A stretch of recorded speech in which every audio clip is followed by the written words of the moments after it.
साथ मनीषा सिंह और आप देख रहे हैं एबीपी गंगा। उत्तर प्रदेश में लोकसभा चुनाव के पहले चरण की वोटिंग में अब 10 दिनों से भी कम का समय रह गया है। पहले चरण में 8 सीटों पर मतदान हो रहा है, जिसको लेकर जमकर चुनाव प्रचार किया जा रहा है। सूबे के मुखिया सीएम योगी से लेकर पीएम मोदी तक रैलियों में हुंकार भर रहे हैं, लेकिन अब तक बीजेपी 12 सीटों पर फंसी हुई है। लोकसभा सीटों के लिहाज से देश के सबसे बड़े सूबे यूपी पर सबकी नजरें टिकी हुई हैं। बीजेपी ने यूपी की सभी 80 सीटों को जीतने का लक्ष्य रखा हुआ है। ऐसे में पार्टी प्रत्याशियों का चयन भी गहन मंथन के बाद कर रही है, लेकिन इस चुनावी शोर के बीच बीजेपी अब भी 12 सीटों पर अपने प्रत्याशी नहीं उतार पाई है।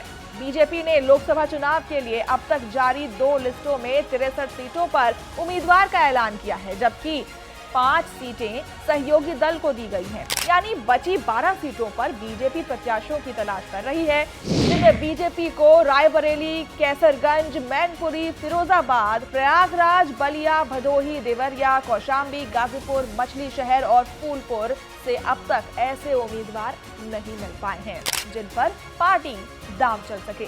जैसा कि रायबरेली सीट कांग्रेस का गढ़ मानी जाती है, ऐसे में बीजेपी जिताऊ प्रत्याशी की तलाश में है, तो वहीं कैसरगंज सीट से बृजभूषण शरण सिंह का टिकट कटने की चर्चा है। बीजेपी यहां से इस बार उनकी पत्नी या बेटे को टिकट दे सकती है। बता दें कि यूपी में इस बार सपा कांग्रेस एक साथ है, तो वहीं बसपा इस बार अकेले मैदान में है। ऐसे में यूपी की लड़ाई 3 तरफा हो गई है।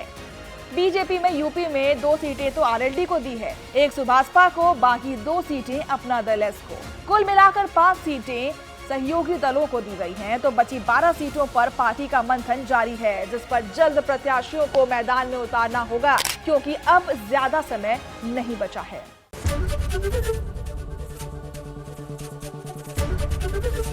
एबीपी गंगा, खबर आपकी, जुबान आपकी।